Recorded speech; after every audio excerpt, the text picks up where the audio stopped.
继续来看到高雄有家长控诉，伊咧读外侨学校的3年的囡仔，受到因同学也有学长的霸凌，红卜巴肚，也有扇嘴皮等等，学校所拢无要来处理，通报教育局嘛无得到改善。因为校方即马是表示讲，因已经咧调查这件代志，市府嘛已经请学校来进行校安的通报，随时追踪。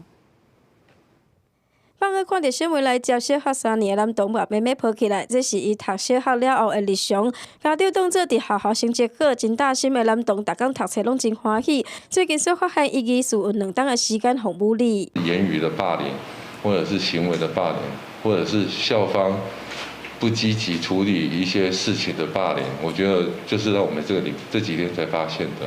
家长讲，家己囡仔读外侨学校，顶礼拜接到学校通知，讲伊耍耍喷着同学目睭，对方家长去报案。先了了解知影囡仔毋是故意，所以嘛问出伊疑似互4名同学还佫学长武力，摆互对巴肚拍卡只片扇嘴皮，嘛互囡仔袂想要读册，被检验出有不足的状况。家长指控学校处理态度消极，通报市府嘛无明显改善。Bullying is a serious matter, and we are taking it seriously.